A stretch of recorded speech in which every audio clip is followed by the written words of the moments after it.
तुम्हाला वाटतं का?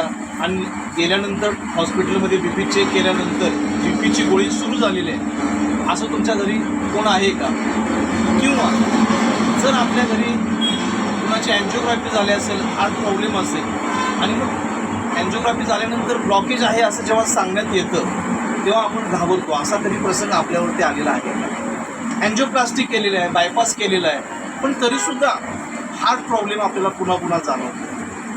असं तुमच्या आसपास कुठं घडतं का? असं जर घडत असेल किंवा तुम्हाला कधी हार्टचा प्रॉब्लेम येऊ नये, ब्लॉकेजचा प्रॉब्लेम येऊ नये असं जर वाटत असेल तर हा व्हिडिओ तुमच्यासाठी एक वरदान घेऊन येणार आहे. कारण आज तुमच्या सर्वांच्या समोर एक असा डेमो मी या ठिकाणी करून दाखवतोय की ज्याचा उल्लेख 1931 साली डॉक्टर ओट्टो हेनरिच वासबर्ग यांनी सांगितला होता. हार्ट डिसिजेस, हृदयविकार आणि कॅन्सरसारखे घातक आजार कशामुळे होतात? तर आपली बॉडी ॲसिडिक झाल्यामुळे होतात. आणि मग आत्ता आपण चर्चा करतो तर ब्लॉकेज आहे विषय. ब्लॉकेज कशाचं असतं? तर आपण लिपिड प्रोफाईलमध्ये बघतो की ट्रायग्लिसराईड एक असा चिकट पदार्थ असतो की जो रक्तामध्ये मिक्स होत नाही, बाजूला राहतो. बॅड कोलेस्ट्रॉल म्हणू शकतो, ब्लड फॅट म्हणू शकतो, की ज्याच्यामुळं BPचा प्रॉब्लेम येतो किंवा हार्ट डिसिजेस आपल्याला होतात, ज्याला आपण ब्लॉकेज म्हणतो, हार्ट अटॅक म्हणतो.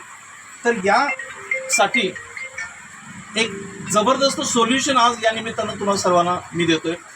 आपण बघू शकता की या ठिकाणी माझ्या समोर ग्लास, काचेच्या ग्लासमध्ये पाणी आहे, बरोबर आहे, हे प्युअर आहे. आणि इथं मॅडम मी मोहरीचं तेल ओपन करून द्या. मी याच्यामध्ये मोहरीचं तेल टाकतोय, एक डेमो म्हणून या ठिकाणी तुम्हाला करून दाखवतोय. तुम्ही बघू शकताय, दुसरा चमचा वापरलं. तुम्ही बघू शकताय की या ठिकाणी मोहरीचं तेल आहे. आणि हे जे मोहरीचं तेल आहे हे तेल पाण्यामध्ये मिक्स होत नाही आहे. का होत नाही आहे? तर त्याचा तो गुणधर्म नाही आहे, त्याचा स्वभाव नाही आहे. आणि एक ब्लॉकेज म्हणून ते थांबतं. आपण थोडंसं काय करू, हे हलवण्याचा प्रयत्न करू आणि तुम्ही बघाल की त्याचे पार्टिकल्स वेगळे होत आहेत पण मिक्स होत नाही आहे. अशाच पद्धतीनं आपल्या रक्तामध्ये एक चिकट पदार्थ असतो की जो ब्लॉकेज म्हणून आपल्याला दिसतो. इथं त्याच्यासाठी आपण मोहरीचं तेल घेतलेलं आहे. आणि जर बघितलं तर किवा कायपो कंपनीचा एक जबरदस्त प्रोडक्ट आहे, आयुष सर्टिफाईड प्रोडक्ट आहे. याला हिलिंग स्प्रे असं म्हणतात. आपण बघू शकता किवा हिलिंग स्प्रे. तर या ठिकाणी हा जर स्प्रे आपण यूज केला तर काय होऊ शकेल? आपल्याला ब्लॉकेज असो किंवा नसो, पण आपण जर डेली याचा वापर केला तर आपल्याला कधी ब्लॉकेज होऊ शकत नाही. आणि ज्यांना ब्लॉकेज आहे असं माहिती आहे किंवा BPचा प्रॉब्लेम आहे त्या लोकांसाठी तर हे वरदान असतं. याचं कारण असं की हा स्प्रे 3 वेळा स्प्रे करून पाण्यातून, काचेच्या ग्लासमधून आपण पाणी घेऊन त्याच्यातून ते पाणी दिवसातून एकदा रोज सकाळी आपण घ्यायचं. तर त्याचा परिणाम काय होतो आता आपण पाहू. 3 वेळा मी या ठिकाणी स्प्रे करतो. तुम्ही निरीक्षण करू शकताय, हलवू नका. हे जे ब्लॉकेज आहे हे वितळायला सुरू झालेलं आहे. आपल्या शरीरामध्ये रक्तामध्ये आणि अवयवाच्या आजूबाजूला चरबी साठलेली असते.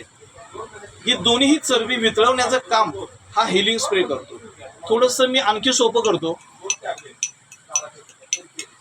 तुम्ही बघू शकताय जे मिक्स होत नव्हतं ते पूर्णपणे ब्लॉकेज काय झालेलं आहे या ठिकाणी मिक्स झालेलं आहे. आणि जर बघितलं तर जे ऑइली होतं त्याचं हे पाणी झालेलं आहे. अर्थात हे पुन्हा टॉयलेट थ्रू बाहेर जातं. आपल्याला कधीही हार्टचा प्रॉब्लेम येऊ शकत नाही. तर यासाठी हा किवा कंपनीचा हिलिंग स्प्रे काम करतो. आता आपण बघायचं की या हिलिंग स्प्रेनं नेमकं केलं काय. तर हा जो हिलिंग स्प्रे आहे हा पाण्याची जी pH लेवल आहे, असं ठेवलं, पाण्याची जी pH लेवल आहे ही पाण्याची pH लेवल 10.5 ते 11 करतो. म्हणजे आपली बॉडी ॲसिडिक करून अल्कलाईन करण्याचं काम हा हिलिंग स्प्रे करतो. आणि डॉक्टर ओट्टो ज्यांना नोबेल पारितोषिक मिळालेलं आहे त्यांचं असं स्टेटमेंट आहे की अल्कलाईन बॉडीमध्ये हार्ट डिसिजेस किंवा कॅन्सर राहू शकत नाही आहे. तेव्हा हा जो हिलिंग स्प्रे आहे हा आपली बॉडी अल्कलाईन ठेवतो, 10.5 pH मेंटेन करतो, की ज्यामुळं ब्लॉकेजसारखं घातक आजारसुद्धा आपल्याला कव्हर करता येऊ शकतो. तेव्हा तुम्हा सर्वांना विनंती आहे की हा व्हिडिओ तुम्ही ऐकत असाल तर नक्कीच हा प्रोडक्ट घेण्यासाठी किंवाच्या डिस्ट्रीब्युटरशी आपण संपर्क साधू शकता. आणि जनजागरण